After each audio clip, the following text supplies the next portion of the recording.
Fala pessoal, iniciando aí mais um fechamento de mercado. Hoje, dia 19 de março, mais uma quarta-feira, e vamos aí para as atualizações do dia. Lembrando que se você não é inscrito no canal, inscreva-se aqui embaixo.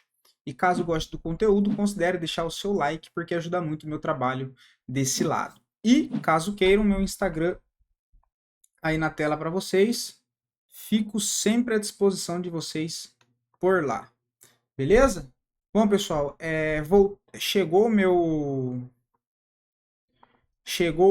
meus monitores, tá? Chegou um pouco antes de eu começar a gravar aqui, por isso que eu tô subindo o vídeo um pouco mais demorado. Ainda não arrumei 100% aqui, né? Só conectei as telas aqui mais para poder gravar o vídeo, para não ficar muito tarde. Mas pelo menos já chegou aqui. Só falta eu montar minha cadeira, mas meus monitores já estão aqui. Só falta eu arrumar certinho aqui o lugar. Enfim, estou um pouco ainda desajeitado, mas pelo menos minhas coisas já estão aqui, consigo gravar mais de boa hoje, ok? Indo para o Ibovespa, tá, pessoal? Hoje mais um dia de alta. Se a gente coloca aqui média móvel de 9 e de 20, a gente já vê que o preço começa a se afastar bastante dela, sugerindo uma correção, seja ela alguns dias um pouco mais parada aqui lateral, ou até uma correção na contratendência, mas não altera a movimentação e o pivô de alta que o Ibovespa acionou, rompendo a região dos 131 mil pontos, abrindo espaço para buscar os 137, ok?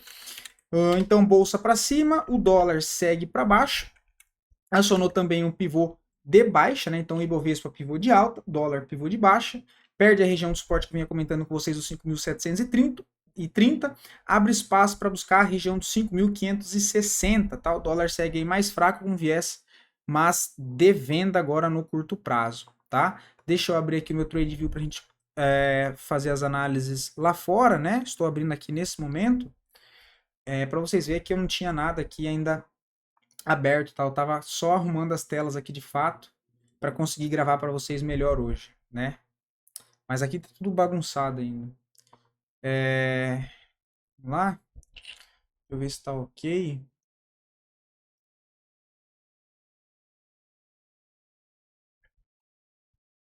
Está ok.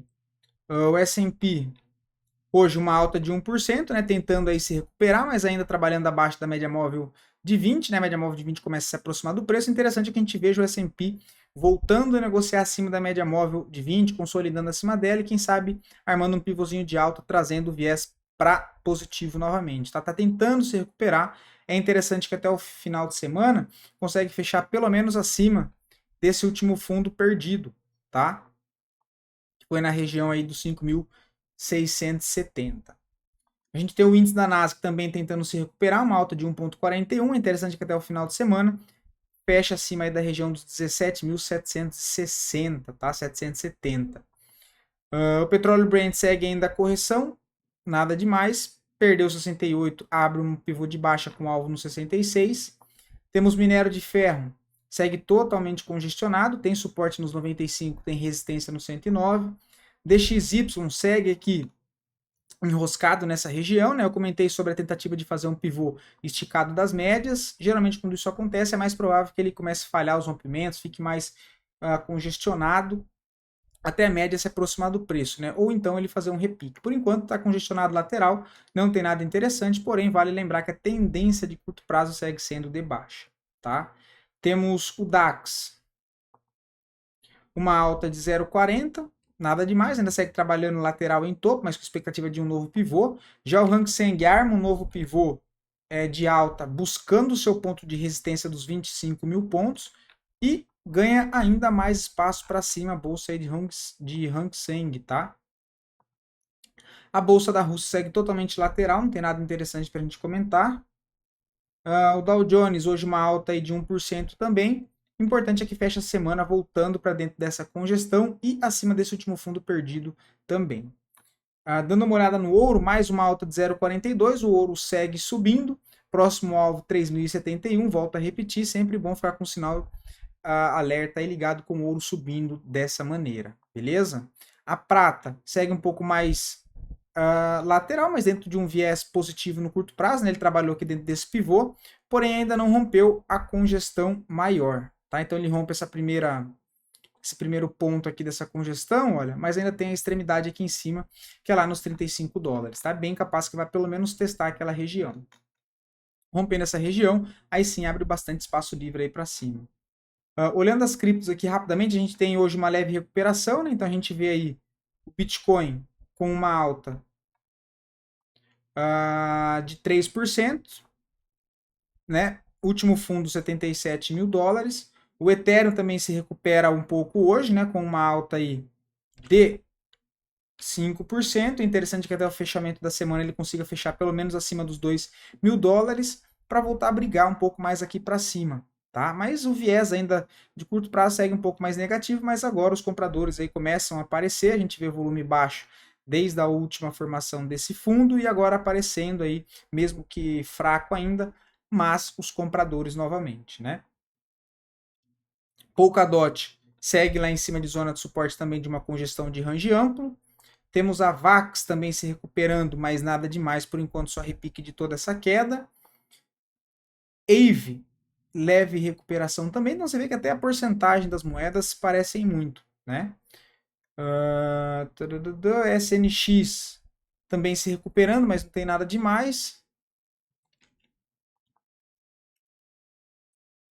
Ondo segue também se recuperando, né? Correção lateral. E Shylink também segue em cima de zona de suporte, região aqui interessante para quem tem espaço na carteira para tomar um pouco mais de risco. Eu já comentei com vocês, essa zona dos R$ 12 aqui é interessante para Link, tá? Quem sabe frustrando esse último fundo que tentou ser perdido, a gente vê uma recuperação, abre espaço para buscar os 22 dólares lá em cima, tá? Dito isso, voltando para a nossa bolsa, as duas melhores performances do dia de hoje, em sequência das duas piores performances, e depois a análise a pedido de vocês. Beleza? Viva 3, uma alta aí hoje de 7%. Aqui não vejo nada interessante para fazer no momento. Local Web, uma alta de 6%, também não tem nada que me agrade aqui. Vamos ver essa zona de suporte. Se fechar a semana assim, pode ser algo para a semana que vem, tá? Porque ele perde essa região de fundo, olha, de novo, aqui embaixo. Então ele perde essa semana. Se voltar a fechar acima, na semana que vem, provavelmente pode dar um trade aí de compra de suporte, né? Nessa zona para tentar levar até a região dos 3,94, ok? Tem que esperar fechar a semana. Acho que o semanal nesse caso aqui está mais interessante. HP Vida, por enquanto, segue lateral em fundo. Aqui a gente comentou de um tradezinho de contra-tendência, né? Olha, que acabou dando certo. A comprinha aqui, o stopzinho aqui embaixo, né? Um stop de 8% para tentar carregar até a região dos 2,55. O papel quase chega lá, chega nos 2,46, o que dá 15%, né? Já poderia pensar em fazer uma saída parcial e aí aguardar ver se o papel consegue romper esses 2,55, agora que a gente tem nossa bolsa voltando, de certa maneira, a um viés um pouco mais positivo, tá? Mas, contexto aqui segue lateral, né? É a compra de suporte. SLC3 também segue totalmente lateral, congestionado aí com range amplo, tá? Não acho nada interessante. Papel bem complicado de trabalhar. Antes da gente começar agora a pedido de vocês, queria agradecer, tá, pessoal? Mais uma vez aí pela participação. Muito obrigado. De novo, eu espero estar, de fato, né, de coração aí, ajudando vocês na leitura do dia a dia, a tomarem as melhores decisões, a como entrar numa operação, o porquê entrar, onde colocar um stop, por que colocar o stop, como fazer uma saída parcial, por que fazer uma saída parcial, se eu não vou fazer saída parcial, vou trabalhar só com alvo, né? Enfim, projetar essas movimentações. Espero que esteja sendo útil para vocês os vídeos aqui do fechamento, junto com o vídeo do final de semana. Beleza? A VBBR3 não acho nada interessante, né? Já comentei, o papel está congestionado em zona de fundo, tá? Não acho nada interessante. Vale 3, comentei com vocês aqui embaixo. Outra que deu certo foi lá no nosso alvo, né? Olha, a gente tinha comentado no pivô aqui, olha. Antes dela congestionar aqui. Eu não lembro, aqui eu acho que eu cheguei a comentar também, eu não me lembro, mas aqui eu tenho certeza desse pivô que era trabalhando com a possibilidade desse Okoi que acabou dando certo, né? Olha. Ombro, cabeça, ombro invertido para buscar o retorno para cá, olha. Né? Eu comentei com vocês a possibilidade de compra aqui nesse pivô, com um stopzinho aqui embaixo, deu certo, né? O papel chegou a puxar a primeira vez aí 5% e do preço de hoje já está 8%, né? O próximo alvo, 58,44, que seria retestar linha de tendência de baixa de médio prazo, tá? Que inclusive é uma região bem importante. A Lupi 11, essa aqui foi uma que eu montei o estudo aqui com vocês, né? Pelo gráfico semanal, pelo gráfico diário, deu o contexto bonito de compra, né? No nosso estudo aqui a gente está com 6% de ganho. Eu comentei, vamos lá, deixa eu refazer a análise aqui. Foi esse OCOI também em zona de fundo, tem divergência de alta, né? Olha, eu tinha mostrado aqui para vocês, divergência de alta. Tem o OCOI que eu já vou mostrar para vocês. E, apesar dessa tendência de baixa no curto prazo que ele desenhou, se a gente tira o zoom, é um ativo que trabalha numa tendência principal de alta. E ele volta para testar essas regiões. E era uma região de suporte importante, né? A principal era aqui embaixo, os 25, a extremidade de tudo. Só que ele parou na onde? Ele parou aqui antes, olha. Que também é uma região de suporte. Nessa zona. E aí fez a primeira movimentação de alta, eu comentei da possibilidade, né? Jogando esse OCOI também. Agora eu vou desenhar para vocês o OCOI, que é ombro, cabeça, ombro invertido, né? Um padrão aí de reversão de um movimento de baixa para um movimento de alta, né? Então a gente tem aqui, olha, a movimentação de baixa, deixa um ombro, cabeça, ombro invertido, faz movimentação de alta, rompe linha de resistência nessa região, rompe resistência do canal de baixa no curto prazo, e aí ele volta para fazer o pullback, né? Olha, ele faz o pullback complexo, não é um pullback simples, né? Então ele faz a primeira correção, tenta subir, acaba falhando, nossa bolsa perde. Foi o momento que o nosso Bovespa falhou aquela primeira tentativa de romper o 130, né? Fez mais 2, 3 dias ali para baixo. Aí ele vem, perde o fundo aqui mais uma vez, olha. Perde o fundo aqui mais uma vez. E agora sim entrega a movimentação de alta. Aqui, olha, o último ponto de entrada que deu técnico aqui embaixo. Ó. Entrada bem bonita, com um stopzinho aqui, acabou se dando bem. Ok? Agora o papel ganha bastante espaço para cima. Por enquanto normal essa correção aqui, né? Tá brigando num ponto de resistência aqui em cima, que é um ponto interessante. E agora ele corrigindo aqui mais alguns dias laterais, ou até fazendo isso, olha, que seria mais interessante, voltar a brigar nessa região, aqui, olha, da cabeça do pivô, junto com o ponto de resistência anterior, para aí sim tentar pegar uma movimentação de correção aqui, olha, alinhado com as médias. Se eu colocar a média, aí vai ficar mais interessante ainda, né? A gente tem aqui a abertura de leque de todas essas médias, olha, então ele entrega uma movimentação em linha reta, eu vou comprar aqui em cima? Não, o que eu preciso?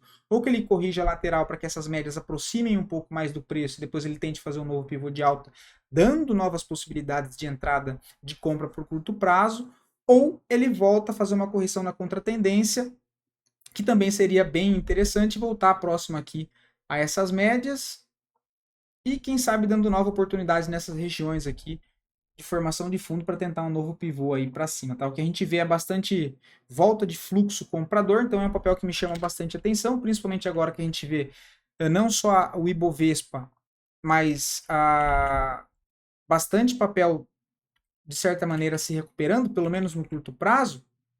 É um ativo que tem espaço para voltar a buscar a região dos 31 e 42, tá? Ele aciona o pivô de alta aqui também no gráfico semanal e retoma aí o viés mais positivo, tá?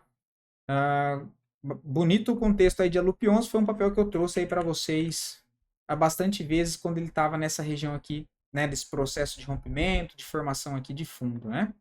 Temos aí Suzano para o médio prazo, foi o que eu comentei no vídeo do final de semana, e ontem também, se eu não me engano, eu já tinha comentado de Suzano. Aqui eu prefiro esperar o fechamento do gráfico semanal, tá? O interessante seria ele voltar a fechar essa semana próximo da máxima ou acima da máxima da semana passada, tá? O que seria basicamente ele fechar essa semana aqui com um engolfo de alta. Aí acharia interessante prestar atenção no papel, mas por enquanto não me chama atenção para fazer nada, tá? Apesar do ativo estar numa região de suporte de médio prazo, ok? Acho que é um papel para ficar atento, porém não tem nada interessante nesse momento, tá? Vou guardar aqui, ó. Por enquanto ainda nada. Pague menos para o médio prazo, já tinha comentado com vocês que é interessante papel, Só que é um pouco mais complexo, né? Ele trabalha de maneira aqui bem lateral, a gente vê, então tem muitos pontos de resistência aqui próximo. Se a gente olha pelo gráfico diário, não tem nada muito interessante para se posicionar. Pro médio prazo, não vejo aqui uma boa compra nessa região, porque já está na cara da resistência, tá? Acho uma compra muito arriscada, apesar do alto volume. Se a gente coloca as médias, está aqui próximo da média. Deixa eu dar uma olhada no mensal para ver se tem alguma coisa. No mensal, que tira um pouco mais do ruído, a gente pode entender que ele está tentando formar um fundo para armar um pivô no gráfico mensal, o que seria ver isso aqui, olha, essa movimentação de alta, esse recuo, isso aqui com a possibilidade da formação de um fundo ascendente, para ele tentar romper toda essa congestão, armando um pivô de alta, que aí abre espaço mais para médio prazo, lá para a região dos R$ 5. Tá? Acho uma compra arriscada aqui? Acho. Eu tomaria esse risco? Se fosse com uma parte pequena do meu capital, para o médio prazo, confesso que tomaria um pouco de risco aqui nessa região, tá? Dos 13,25. Mas não compraria, não entraria de mão cheia, tá? Montar toda a posição aqui. Mas montaria parte da posição aqui sim, tá? O stop de segurança fica lá na região dos 2,65, que percentualmente ele é alto, dá um stop de 18,5%, mas vale lembrar que percentualmente fica alto, dado que o valor nominal do ativo é baixo, é R$ 3, tá? Porque eu não acho um stop caro mesmo sendo 18%, dado que é 60 centavos por ação. Beleza? E aí, claro, para tentar levar no mínimo lá para a região dos 4,45, que seria fazer uma saída parcial próxima ali da região de média móvel de 200 do gráfico semanal 4,43, tá? Se fosse para mim tomar esse risco aqui, seria para pagar para ver se ele vem para romper toda essa congestão e consegue entregar um movimento mais para cima. É um papel muito congestionado, não entrega um movimento direcional, né, uma tendência direcional, ele trabalha a maior parte do tempo bem lateral, com bastante volatilidade. Então, eu chamo esses trades de trade de risco, mas é algo que, como eu disse, apesar do risco ser maior, não ter um contexto técnico muito interessante de compra, para médio prazo, comprando essa região e assumindo o risco aqui de 18%, como eu disse, eu não tomaria uma posição com 100% da minha mão, entraria com uma mão pequena, para ver se ele consegue vir romper essa região dos 3,84 aqui em cima, tá? Mas não tem nada tecnicamente assim pro curto prazo que chame muita atenção, tá? Seria mais tomar esse risco aí para médio prazo, ok? Pose 3. Eu tinha comentado com vocês esse ativo no vídeo de sábado, né? Um papel que tendência de baixa no curto prazo. Se eu tiro o zoom, é um ativo que está em zona de linha de tendência de alta de longo prazo, né? De médio e longo prazo. Então, sim, tomaria um pouco de risco se fosse para montar a posição aqui para o médio prazo, né? Dado que é uma zona de suporte de longo prazo, que é na onde ele encontra-se, né? Então a gente teve teste aqui, opa, né? Aqui, olha, toda essa região sendo testada interessante novamente e mais recentemente, exatamente nessa mesma região, uma zona de suporte de linha de tendência de alta que vem desde 2016, tá? Então acho interessante sim nessa região, quem quer tomar um pouco mais de risco para a carteira de médio. Acho que a gente tem outras coisas mais interessantes para médio prazo, mas não acho errado tomar um pouco de risco aqui, tá? Só que o volume está bem baixo do papel. Para médio prazo, eu entendo que é interessante você dar uma olhada e saber os resultados, né? Os resultados daquela empresa, até porque você vai ficar posicionado por médio prazo, então, né? Você olhando ali o lado um pouco fundamentalista das ações, você acaba mitigando já risco de ficar posicionado para o médio prazo em ativo que é totalmente porcaria, tá? Que se eu entendo que eu vou ficar um tempo um pouco maior dentro de um papel, eu preciso mitigar bastante o risco, principalmente de gaps grandes. Enfim, esse papel tem uma leve expectativa de melhoria. Esse é um papel muito ruim fundamentalmente, né, dos últimos resultados. Aí, assim, já tem um pouco mais de risco envolvido, tá? Mas é só um modelo de analisar o médio prazo, beleza? Juntar um pouco de análise fundamentalista e tomada de decisão com análise técnica quando se trata de operações que você vai ficar mais de 3, 6 meses aí em média. Às vezes acaba ficando um ano, às vezes acaba ficando 3 meses, beleza? Mas nessa região aqui, ok. O que me chamou mais atenção que eu comentei foi mais no curto prazo, né? Olha, barra de ignição, o stop está lá embaixo nos 4,97 para tentar carregar ali até os 5,92, tá? Raiz A4, papel tendência de baixa no curto prazo, abaixo de renovou mínima histórica aqui, né, olha. Então, de novo, tecnicamente não tem nada muito interessante, movimento de repique por enquanto, tem espaço para vir aqui nos 2,07. Uma compra aqui para médio prazo está comprando no meio do caminho, né? No meio do caminho, um stop de 12%. Ó. De novo, é uma operação de risco. Acho que para médio prazo a gente tem algo mais interessante, né? Agora, se você quer fazer uma alocação pequena para tentar carregar esse papel por mais tempo, né, de médio prazo, tomar um pouco de risco aqui em 86, o papel sobe até 2,10 para testar a linha de tendência, 12%. Aí não compensa nem fazer uma saída parcial aqui, né? Se é médio prazo, se 1 para 1 de 12% dentro desse contexto, eu não vejo muito sentido. Não, acho que, para mim, não vale o risco, né? Então, difícil, cara. Mas se for trade de risco, né? Não tem nada técnico muito interessante, né? O papel é bem fraco nos últimos meses. O mês de março ele pode fechar com engolfo? Até pode, né? Veio aqui de 1, 2, 3, 4, 5 meses consecutivos de baixa. Pode ser que ele faça 1, 2 meses aqui de alta, tá? Então seria mais um trade de risco, tá? Se fosse por curto prazo, teria entradinha um pouco mais aqui para baixo, né? Olha, eu poderia comprar aqui na região de 1,87, o stop lá embaixo, 1,63, e tentar conduzir o papel. É a única coisa que eu vejo. RDNI3, não sei que papel é esse, primeira vez que eu vejo, mas é um papel muito fraco, né? Tendência forte de baixa, sem esboço de reação, baixa liquidez pelo visto, só pelo tamanho dos candles. 77 mil reais de volume financeiro, não tem como, tá? A minha recomendação, se eu pudesse falar alguma coisa, é nem mexer com esse tipo de papel. Eu busco aí, de novo, já isso fazendo parte de mitigar riscos. Não gosto de papel que tenha um volume financeiro abaixo de 5 milhões em média, tá? Não me agrada, não me agrada muito esse aqui, então não chega nem perto, ele tem 77 mil reais de volume financeiro. Cara, não vejo nada interessante no papel. Nada interessante no papel. Beleza? Bom, vou ficando por aqui. Desculpa um pouco aí a voz meio de sono hoje, pessoal. Cansado, correndo aqui atrás das coisas. Tem que arrumar tudo aqui ainda. Mas enfim, espero que de certa forma tenha sido aí útil para vocês mais esse conteúdo. Beleza? Fica aqui o meu abraço para vocês. Fiquem todos com Deus. E até o próximo vídeo.